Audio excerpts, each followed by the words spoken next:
The alert came at the worst possible time. Council Administrator Telvon was deep in his rest cycle when his device began flashing a frantic, urgent red.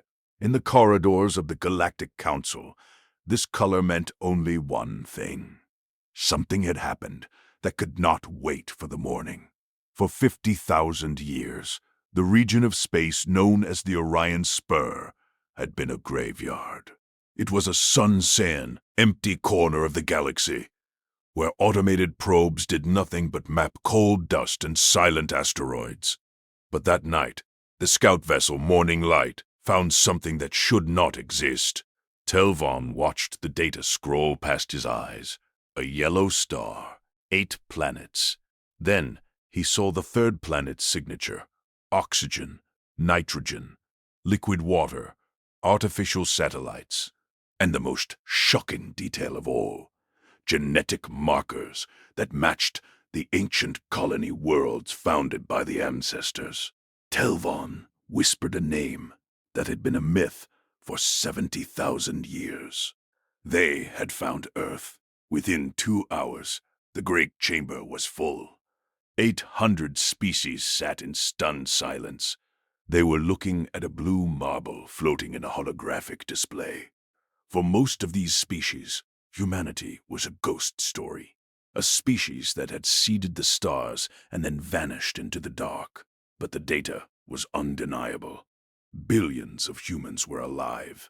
They had rebuilt a civilization from nothing, completely alone, with no memory of the stars. The chamber erupted in chaos when Telvon revealed the speed of their progress. These humans had achieved orbital flight only a century ago. In just 100 years, they had built a global infrastructure that took most species a millennium to master. But there was a darker side to this miracle. These primitives possessed thousands of nuclear weapons, enough to destroy their own world many times over. To the Council, humanity wasn't just a discovery. They were a threat. The decision was made to send a first contact mission. Captain Zer, a veteran of 43 successful contacts, was chosen to lead the harmonious endeavor. As she approached the solar system, she expected to find a primitive world struggling to understand the universe. Instead, she was painted by a defense network that shouldn't have been there. A voice, speaking a language called English, cracked through her comms. It didn't sound afraid. It sounded professional. "Hold your position while we establish diplomatic channels," the voice said. Then it added something that left the entire crew in shock. "We are waking up some people who are going to be very excited to talk to you. Can we offer you anything while you wait?" Across the galaxy, billions of beings were watching the live feed. This was the moment the myth became reality. When the airlock finally opened on a human station, the Council delegation prepared for the worst. They expected aggression or terror. Instead, they walked into a celebration. Ambassador Chen Wei was waiting with a smile. The humans had spent the 2 days of the aliens' approach building reception halls with adjustable gravity and different atmospheric zones for each species. They had prepared dozens of types of food, unsure of what their visitors could eat. The council members were confused. In 10,000 years of history, no newly contacted species had ever thought to be hospitable before they were even spoken to. As the aliens moved through the station, they noticed humans weren't staring with fear. They were staring with pure, unadulterated excitement. One human child even ran up to a massive, 3-meter-tall Kazathi warrior named Throk and asked if he was a dragon. But the council remained skeptical. They demanded a trial of worthiness, a series of impossible tests to see if this chaotic species deserved a seat at the table. The first test was a diplomatic simulation of a resource war. The human team ignored every established protocol. They argued with each other. They used humor in serious debates. They were loud and messy, but in 6 hours, they did what the council's best diplomats couldn't. They created a shared governance model where every simulated species got what they needed. They didn't follow the rules. They changed the principle of the game. The observers were horrified by the lack of procedure, but they couldn't argue with the results. The second test was a technological puzzle, an ancient, dead device that no one understood. The human team of scientists didn't build a consensus. They split into 4 groups and competed against each other. They sabotaged each other's notes and hid their findings to win bragging rights. The council watched, certain that human ego would lead to failure.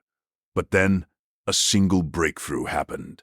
The moment a lead was found, the competition vanished. The 4 groups merged into one massive coordinated engine.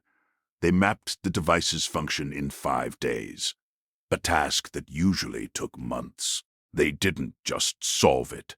They built 3 replicas and suggested improvements to the original design.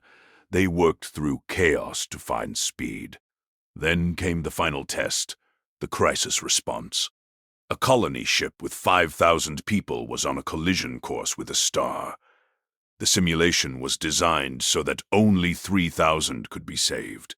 It was an ethical test of who to leave behind.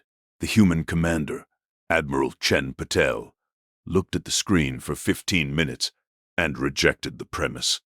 "We are saving everyone," he said. The council observers told him it was impossible. Patel told them to be quiet and let him work. What followed was 12 hours of madness. The humans stripped the rescue ships of non-essential systems to cram people in. They disabled safety protocols. They used the colony ship's own damaged thrusters in a suicidal push that violated every law of physics and space travel. It was a plan that should have killed everyone. Instead, every single colonist survived. The humans had looked at an impossible choice and refused to accept it. The debate in the council chamber reached a fever pitch. Some argued that humanity was too dangerous, too unpredictable. They cited the nuclear weapons and the lack of a unified government. But others, like the warrior Throck, saw something different. He told the council that the galaxy had become stagnant. For 10,000 years there had been peace, but there had also been no progress. No one took risks. No one dreamed. "The humans are not like us," Throck rumbled. "They take risks. They learn. They are alive in a way we have forgotten how to be." The final vote was close, but Earth was granted membership. The galaxy was about to change forever. But there was another side to the human return. A side that the galaxy didn't see coming. While the council dealt with the diplomats, a different fleet was moving through the outer dark.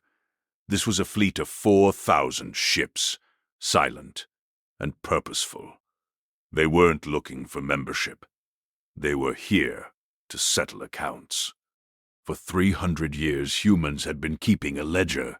It was a physical book, worn at the corners, containing every interaction humanity had ever had since they fled into the dark. Every kindness, every harm, every ship that helped a refugee, and every ship that fired. The fleet arrived at the border of Velkari space 3 centuries ago. The Velkari were the only species that had helped human refugees, despite the threats of the Keth Dominion. They had provided blankets and food when humans were at their lowest. For that one act of mercy, the Velkari had been punished by the galaxy for 100 years. Now the humans were back to repay that debt. They didn't bring weapons to Velkari.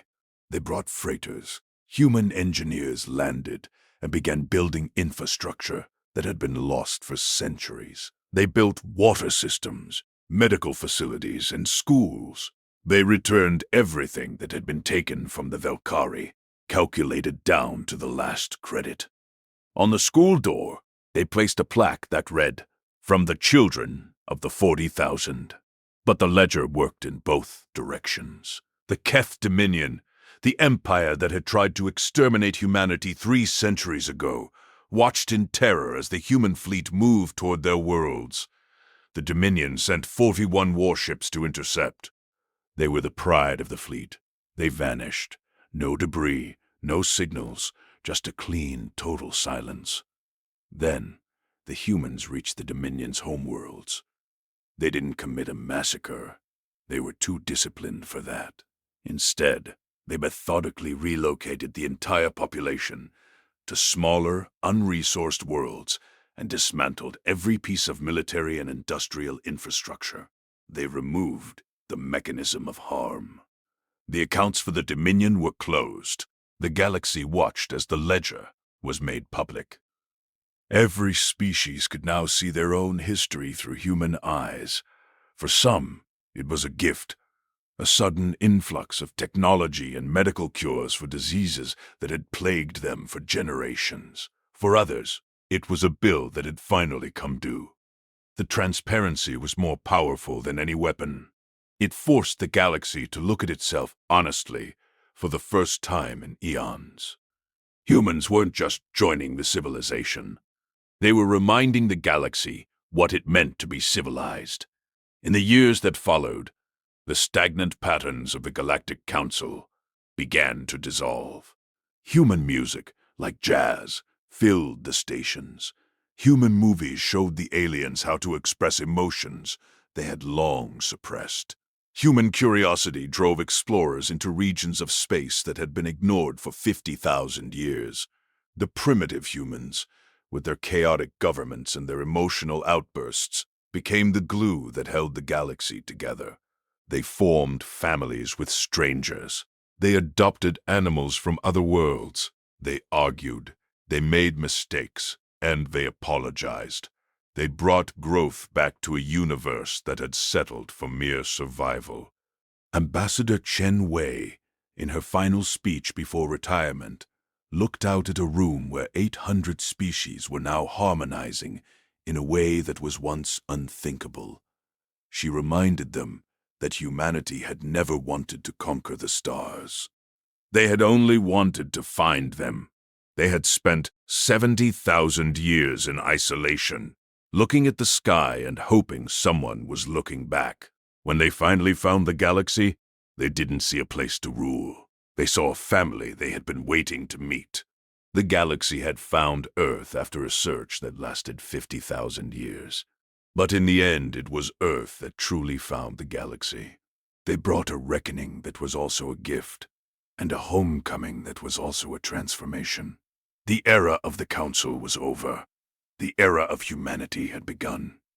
And the stars, for the first time in 50,000 years, were no longer lonely.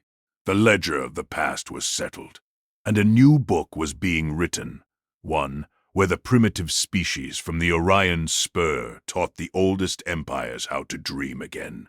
In the vast, cold expanse of the universe, one thing was now certain.